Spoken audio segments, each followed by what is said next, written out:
नमस्कार। अरुणाचल समाचार में आपका स्वागत है। मैं हूं मनोज कुमार शर्मा। आइए बुलेटिन में सबसे पहले देखते हैं मुख्य समाचार। दुनिया भर में मनाया जा रहा है ईस्टर। ईटानगर के सेंट जोसेफ कैथेड्रल चर्च में आयोजित ईस्टर प्रेयर में बड़ी संख्या में श्रद्धालुओं ने की प्रार्थना।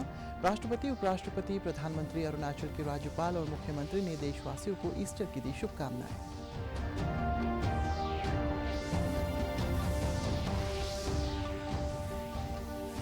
केंद्रीय कानून मंत्री किरण रिजिजू ने नामसाई में आकांक्षी जिला कार्यक्रम की समीक्षा बैठक की अध्यक्षता। कहा, केंद्र सरकार आधारभूत सुविधाओं के विकास और जल कल्याण के लिए प्रतिबद्ध। इधर शिक्षा मंत्री ताबा तेदिर ने रिजिजू से मिलकर याचुली विधानसभा क्षेत्र के विकास से जुड़ी परियोजनाओं पर की चर्चा। अरुणाचल में दैनिक खान पान और विभिन्न अवसरों पर बढ़ रहे बेकरी उत्पाद के उपयोग से राज्य में इससे क्षेत्र में युवाओं को मिल रहे हैं स्टार्टअप शुरू करने का अवसर। रोइंग की महिला उद्यमी रोशनी परिंग को बेकरी व्यवसाय में सतत आय के साथ ही पैदा हो रहे हैं रोजगार के अवसर।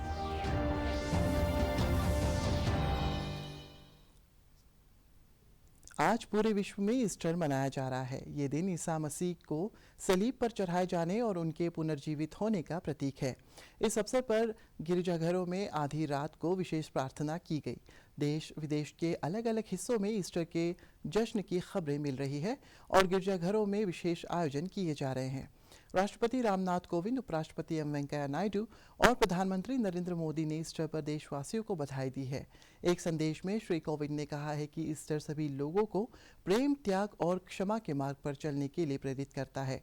उन्होंने लोगों से प्रभु यीशु के जीवन से शिक्षा प्राप्त करने और मानवता की भलाई के लिए मिलकर काम करने का आग्रह किया।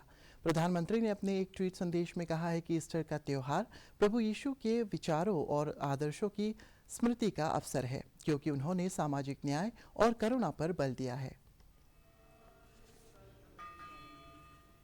अरुणाचल प्रदेश में आज ईस्टर उल्लास के साथ मनाया जा रहा है। राज्यपाल डॉक्टर बी डी मिश्रा, मुख्यमंत्री पेमा खांडू, उप मुख्यमंत्री चाउना मेन, विधानसभा अध्यक्ष पासांग दोरजी सोना और केंद्रीय कानून मंत्री किरण रिजिजू ने प्रदेश के लोगों को ईस्टर की शुभकामनाएं दी है। ईटानगर के सेंट जोसेफ कैथेड्रल चर्च में आयोजित ईस्टर प्रेयर में बड़ी संख्या में श्रद्धालु मौजूद थे। इस चर्च के सलाहकार तासा दावा ने ईस्टर की महत्ता के बारे में जानकारी देते हुए लोगों से प्रभु यीशु द्वारा दिखाए गए प्रेम और दया के मार्ग का अनुसरण करने की अपील की।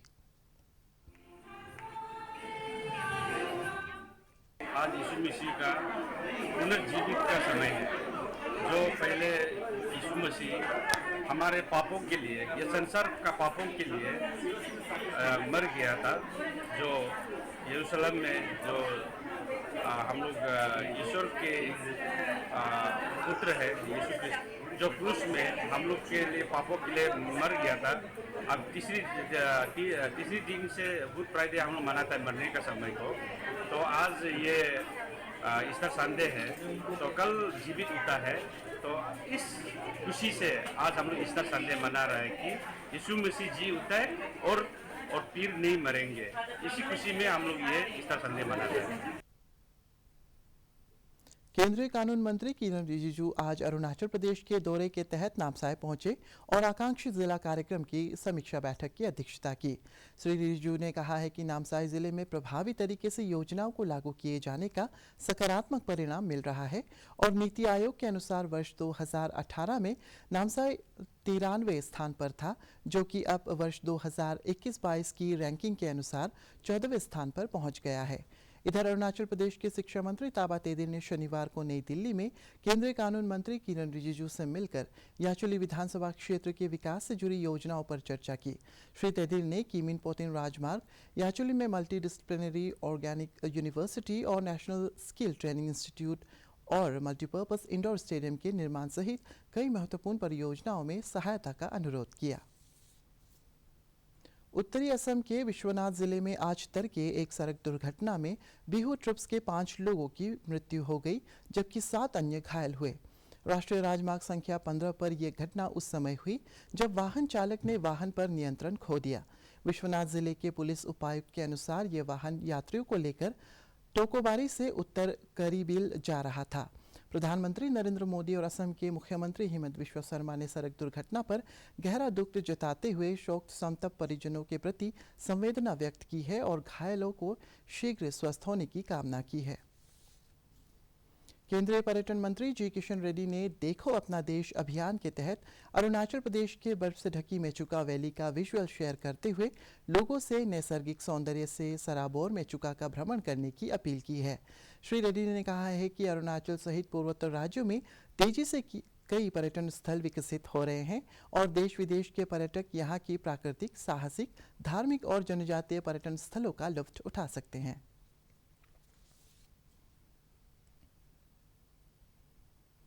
बुद्धिस्ट कैलेंडर के अनुसार आज इस वर्ष का 15वां दिन है। इस अवसर पर AAPPTF की तवांग इकाई की ओर से भारत तिब्बत सीमा से लगे बुमला में ध्वजारोहण किया गया। इसमें बड़ी संख्या में पर्यटकों ने भी हिस्सा लिया। जो भी ले जाता है तो उनकी तरफ से आज बुमला में हमारे तरफ से चिचिलांग में मिला ये फंड लगाया है।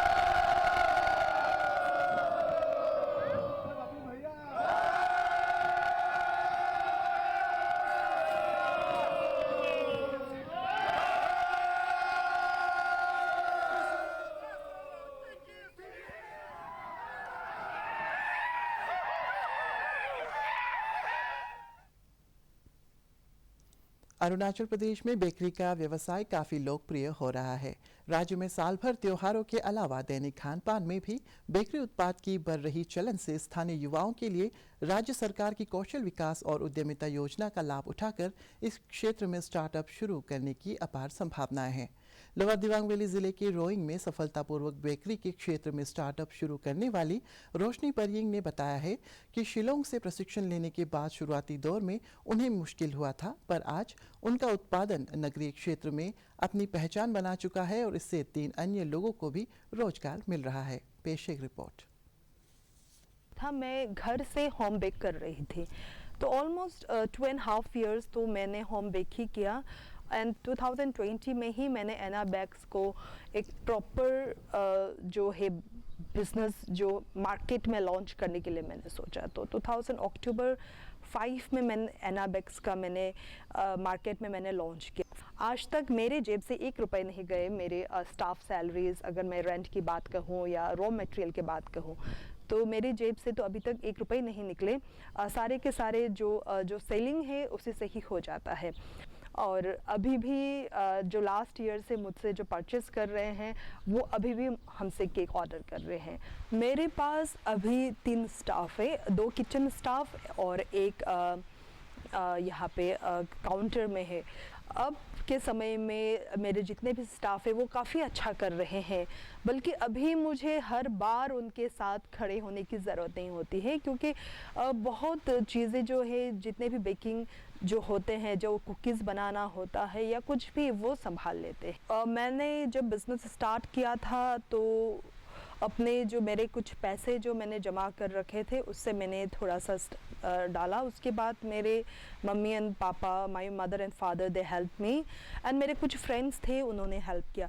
गवर्नमेंट से तो मैंने सीधा नहीं लिया था, हाँ, लेकिन बिजनेस के कुछ महीने के बाद किया और मुझे जो टूरिज़्म के थ्रू से जो स्कीम है वो मुझे मिला और उससे मुझे काफ़ी हेल्प हुआ और मैंने और नए मशीनरीज़ में ऐड करती गई और जो इंटीरियर है मेरे शॉप का उसको मैंने रिनोवेट किया।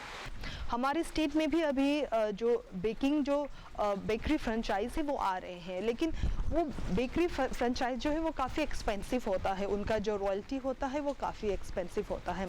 तो इसलिए मैंने सोचा कि क्यों नहीं, अब मैं एना बैग्स अब मुझे इस बिज़नेस में अभी ऑलमोस्ट 3 years होने को है, तो क्यों ना मैं अभी फ्रेंचाइज दूँ। मेरे बाकी जो हमारे स्टेट के जो बाकी एंटरप्रेन्योर है, जो यूथ्स है, स्पेशली जो हाउसवाइफ है, जो कुछ करना चाहते हैं, उनके लिए ये अपॉर्चुनिटी मैंने रखी है कि वो मुझसे फ्रेंचाइज बहुत कम, मिनिमम बहुत ही कम पैसे में, रॉयल्टी में वो मुझसे ले सकते हैं। अगर हम बाहर की जो फ्रेंचाइजीज़ हैं उसके अगर कंपेयर करें तो जो मेरा फ्रेंचाइज का जो रॉयल्टी होगा वो बहुत ही कम होगा। आत्मनिर्भर बनना बहुत ही इम्पॉर्टेंट है। अगर हम अपने स्टेट की बात करें तो मैं जब भी बहुत सारे यंगस्टर्स को जब मैं मिलती हूँ, मेरे कुछ फ्रेंड्स को भी मिलती हूँ, जब वो मुझसे ये कहते हैं कि मैं क्या करूँ, मुझे कुछ समझ में नहीं आता, मुझे कुछ करना नहीं आता, मैं तो जॉबलेस हूँ, या फिर मेरी तो पढ़ाई ख़त्म हो गई है, I am a housewife, मैं क्या करूँ। जो आत्मनिर्भर जिसे हम कहते हैं, उसको हम इस बात को हकीकत में लाने के लिए बहुत सारे सोर्सेस है, बहुत सारे काम है। सिर्फ आपको मेहनत करना होगा, प्लस आपको डिटर्मिनेशन हम जो कहते हैं, और चीज़ को समझने की आपको जो है ज़रूरत है। आज विश्व हीमोफीलिया दिवस है। ये एक ऐसी बीमारी है जिसमें शरीर के अंदर खून के थक्के बनने बंद हो जाते हैं। इस रोग के पीड़ितों को बार बार खून चढ़ाने की नौबत आती है। कई बार खून की व्यवस्था नहीं होने पर काफ़ी दिक्कत होती है। पेश एक रिपोर्ट। हीमोफीलिया एक आनुवंशिक विकार है जो लड़कों में देखा जाता है। लड़कियां हीमोफीलिया कैरियर होती हैं। हीमोफीलिया एक ऐसी बीमारी है आनुवंशिक जिसमें एक प्रोटीन के तत्व की कमी के कारण खून का जमना ठीक तरह से काम नहीं करता है और खून का स्राव होता रहता है। यह खून के शरीर के अंदर भी हो सकता है और शरीर के बाहर भी हो सकता है। खून का तत्व है प्रोटीन का तत्व, उसका इंजेक्शन देने पे इसका इलाज संभव और सक्रिय है। आजकल नई दवाइयाँ उभर के आ रही हैं जिनका कि एक्शन नए नए तरीकों से होता है। उनकी इजाद ने ये संभव कर दिया है कि अब हीमोफीलिया के व्यक्ति महीने में एक बार भी टीका ले सकें, और वह टीका लेने का जो रूप है वो भी त्वचा के द्वारा भी संभव हो गया है। चिंता का विषय होता है क्योंकि हीमोफीलिया से ग्रस्त व्यक्ति में रक्तस्राव हो जाता है जिससे उसके जीवन को खतरा उत्पन्न हो सकता है। हीमोफीलिया के व्यक्ति खास तौर से जो प्रोफाइलेक्टिक ट्रीटमेंट पे नहीं है, रिप्लेसमेंट ट्रीटमेंट पे नहीं है, उन व्यक्तियों को उन सब एक्टिविटीज से दूर रहना चाहिए जिसमें कि चोट लगने का अंदेशा रहता है। इन व्यक्तियों को इस बात का भी ध्यान रखना चाहिए कि जब वहाँ ब्लीडिंग हो जाएगी उसको आगे ना बढ़ के देने के लिए उस जगह को थोड़ा दबाव देकर रखें। सिकाई जो कि बर्फ को तौलिया में लपेट के रखी जा सकती है उससे करनी चाहिए। दर्द निवारक वही दवाई लेनी चाहिए जिनको कि आपके डॉक्टर ने उपयुक्त माना है हीमोफीलिया की कंडीशन में। हीमोफीलिया के मरीजों को इसका भी ध्यान रखना चाहिए कि बार बार उनका इलाज लेने से उनकी कुछ इन्फेक्शंस का रिस्क बढ़ जाता है और उसके लिए बड़ी कारगर वैक्सीन्स उपलब्ध हैं, वो उनको बराबर समय समय पर लेनी चाहिए। ब्लीडिंग होने के बाद इलाज लेने के बजाय इलाज पहले लें जिससे कि ब्लीडिंग नहीं हो। सही इलाज और देखभाल से हीमोफीलिया से प्रभावित व्यक्ति एक स्वस्थ और सामान्य जीवन जी सकता है। भारत का शानदार स्वाधीनता संघर्ष आधुनिक विश्व के महानतम संघर्षों में से एक है। दूरदर्शन समाचार द्वारा प्रसारित किए जा रहे आज़ादी का सफर में आज हम बात करेंगे स्वाधीनता सेनानी वालंगईमान शंकर नारायण श्रीनिवास शास्त्री के बारे में।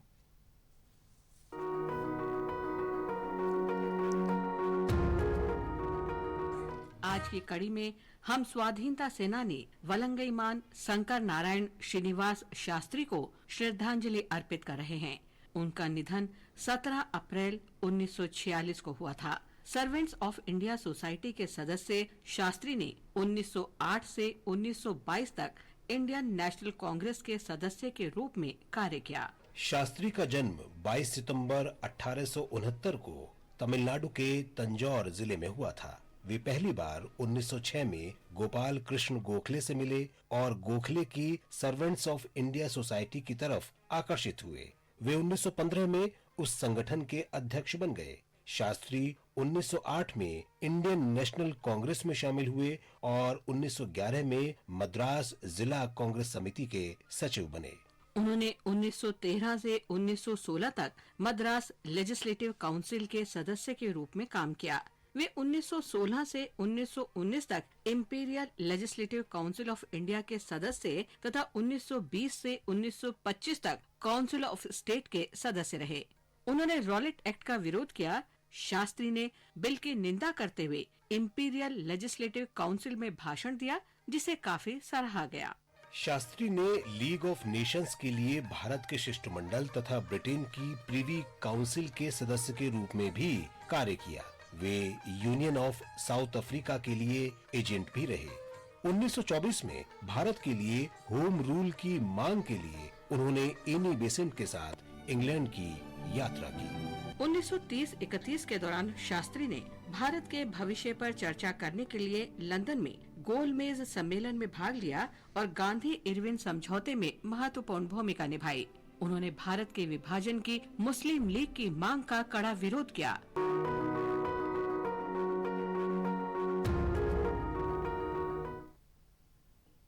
अरुणाचल समाचार के आज के अंक में इतना ही। जाने से पहले आप सभी से अनुरोध है कि कोविड-19 के दिशा निर्देशों का पालन करें, हमेशा मास्क लगाएं, बार बार हाथ धोएं और सोशल डिस्टेंसिंग के नियमों को मानें।